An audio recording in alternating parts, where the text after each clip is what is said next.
Hey guys, welcome to our second video in our series about living in Costa Rica.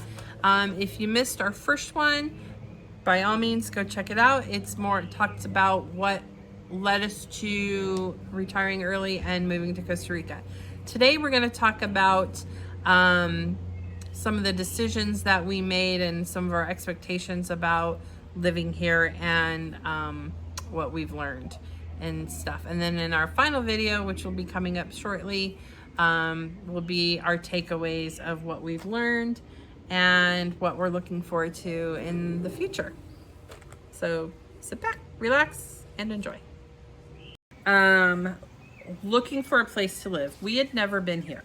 And a lot of people thought that we were crazy for just uprooting our lives and we sold everything. We sold everything. All of our furniture, our car, our Harley Davidson motorcycles, we sold everything, all of our most of our knickknacks, all of that stuff, clothing, we sold it all. We came with, gross, he showed me a bug in his coffee, 4 suitcases, 2 backpacks, 2 dog crates, and an oversized duffel. That's it. That's what we brought with us.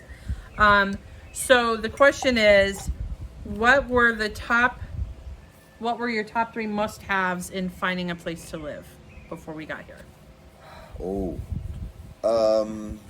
Number 1, bullet. Screens in the house. Yeah, that was I thought you'd be a number if 1. I was going to live with a lot more insects, more on that. You really don't. But yeah, I really wanted the place to be nicely maintained. I knew what a Tico house could be, but I was looking for maybe a little bit more.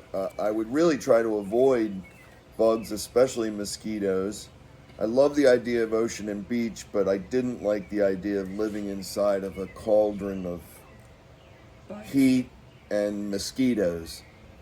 And I've been to the beach, love it down there, glad I don't live there. Played a gig. We played up here at the nice altitude, played one down there on the river closer to the beach, and almost sweat our ass off. And also authentic Costa Rican. Yes. To me, it was really important. I didn't want to live in a tourist town. The more I read about Guanacaste, not dissing anybody that decided to live over there. It just wasn't what we were looking for. Right. Some places closer to the capital, Escazú, Right. and Cartago, have a lot of gringos as well, and also not what we were looking for. Atenas is along the old ox cart trail. It's very authentic. It's a coffee town, best damn coffee around. Trust me on that. I drink it all the time. Just got the bugs like it so much. That's how good the coffee is. Yeah. I'm sorry to interrupt. I was just gonna say, we definitely wanted something with screens because a lot of the homes don't have screens, and we didn't necessarily want air conditioning because the cost of electricity here is very expensive. So we didn't want air conditioning, but if we were going to live by the beach, we'd have to have air conditioning because it's just too hot otherwise. So that wasn't really an option. We liked living in the mountains from Colorado and growing up in Wyoming for me, and you in New Mexico. So we knew we wanted to be more like in the mountain/jungle area, right? We also knew that we wanted to be more immersed with the Costa Ricans, or Ticos as they call them, and not necessarily surrounded by a bunch of gringos. We were leaving that way of life for a reason. So I think when you put all those things together, that's where Atenas came up. And I want to also say this, is that the intention was not to come here for a vacation. Right. The intention was to pick a place to live. Yep.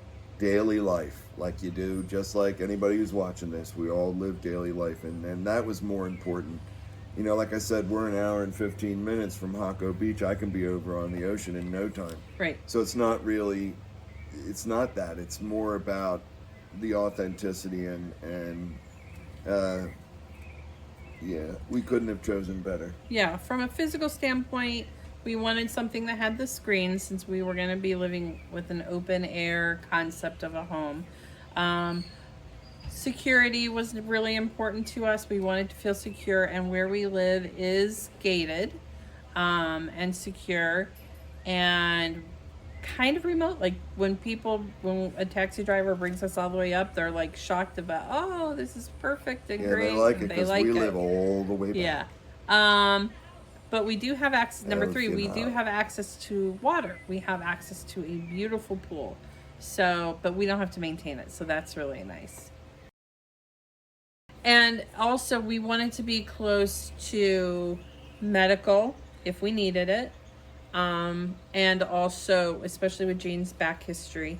And also, not necessarily in the route of the town proper or city proper, but within walking distance because we don't have transportation.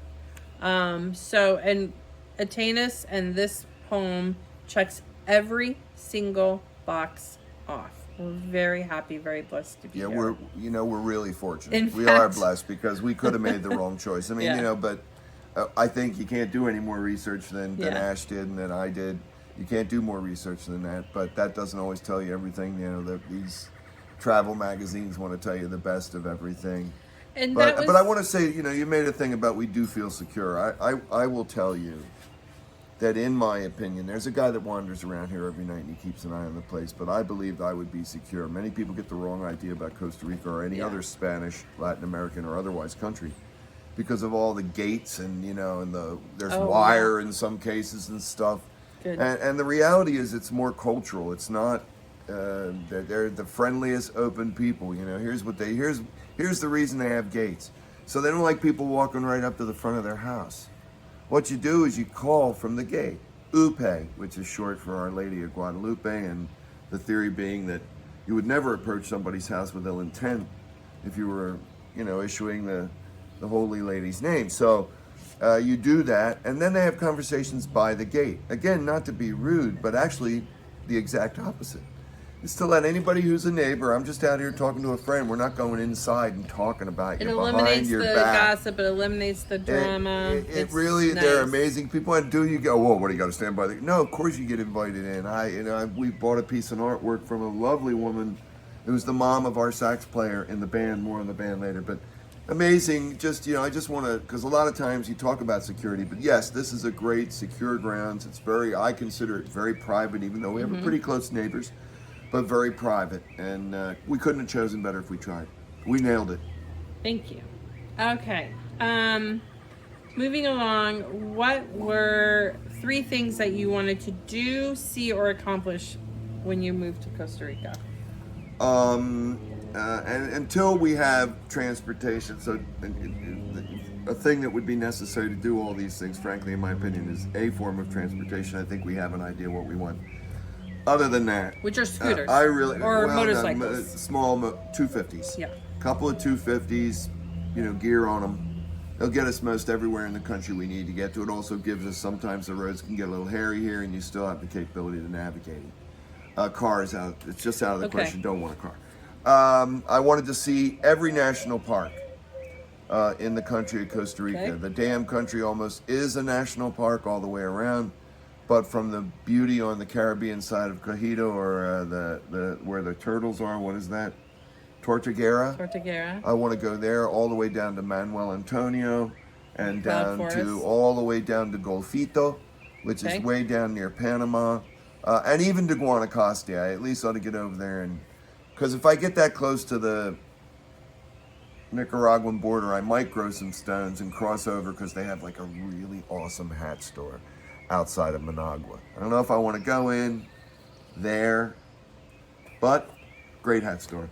Okay. But all those places in Costa Rica, all the mountains, the volcanoes, everything that is this country, I want to be able to do. I want to go out on a boat and deep sea fish. I want to do all the stuff that you do in Costa Rica sooner or later. Okay. But some other things I got involved with are more than taking up my time.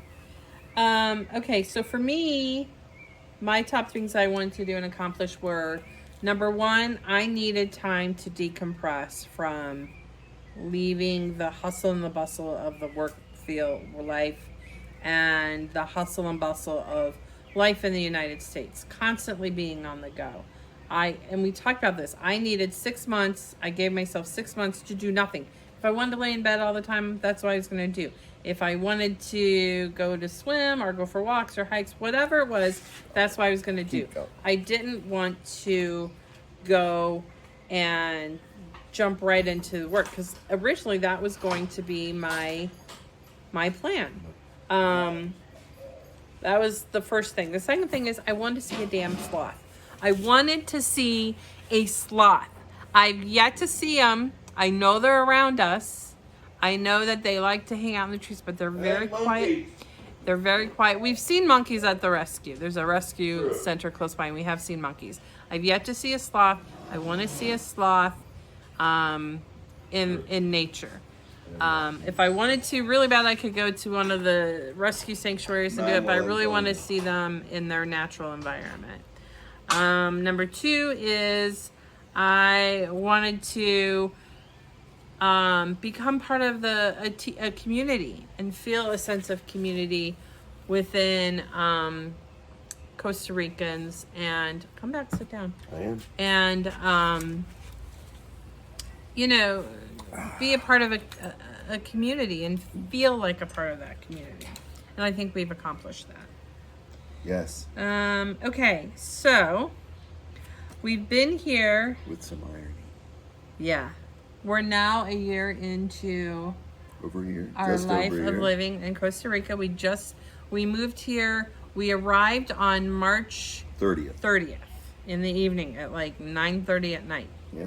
And the next day was our anniversary was April 1st. So our wedding anniversary was April 1st. Yep, we got married on April Fool's Day. Thank you everyone for the well wishes. That was very sweet of you. So it just kind of tied in perfectly to start a new chapter in our life right around the time we got married. And from the moment we got here, from our experience at the airport to an incredible experience with the shuttle bus guy and the people that helped us with the luggage. As a former quartermaster in the Boy Scouts, let me just say these guys had an eye for geometry. And they fit our 2 giant dogs in their kennels, all of our bags, everything went into it, and tucked our asses in there as well. And couldn't have been nicer, and just brought us to the door basically. Couldn't have. And guess what? It's been a lot like that ever since we've been here. Yep. Sorry, won't ruin it. It's okay.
Okay.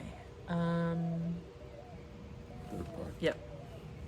Hey guys, welcome back. It's our third and final installation to this video series of moving and living in Costa Rica. I hope that you enjoyed our first two videos, and this will be the last one in this series. So get a beverage, sit back, relax, and enjoy. Okay. That's it. Okay.